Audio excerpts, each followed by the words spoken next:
Pemirsa, pemungutan suara telah dilakukan. Selanjutnya Komisi Pemilihan Umum akan melakukan penghitungan suara. Seperti apa prosesnya? Berikut informasinya untuk Anda.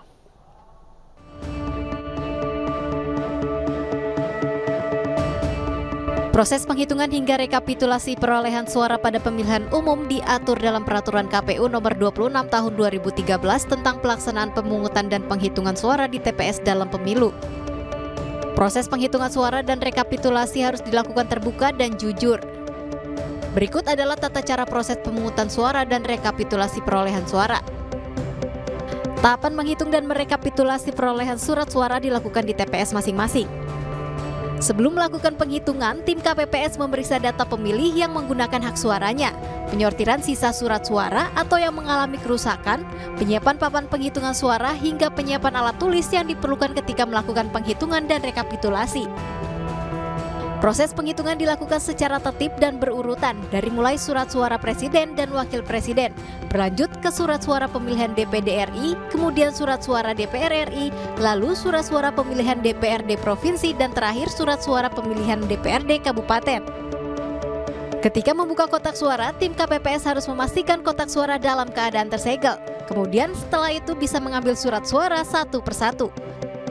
Selama pembukaan surat suara, petugas harus memastikan surat suara dalam kondisi sah. Namun, jika coblosan surat suara berada di posisi yang riskan, panitia bisa mengkonfirmasi kepada pengawas pemilu atau saksi yang ada di TPS.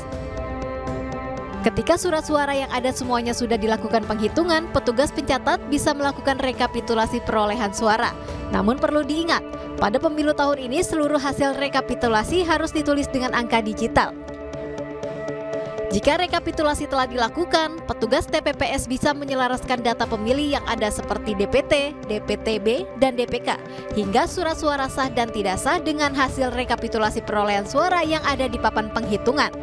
Jika data yang ada sudah selaras, petugas bisa memasukkan hasil rekapitulasi ke berita acara yang tersedia. Setelah proses penghitungan dan rekapitulasi usai, petugas bisa memasukkan surat suara yang sudah dihitung tadi, serta surat suara sisa atau yang mengalami kerusakan hingga logistik lain ke kotak suara yang ada. Tentunya logistik itu harus disesuaikan dengan jenis kotak suara.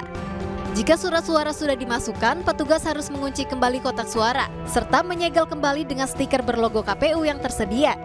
Setelah semua selesai, Ketua KPPS bisa membacakan berita suara hasil penghitungan dan rekapitulasi perolehan suara yang dilaksanakan di TPS masing-masing.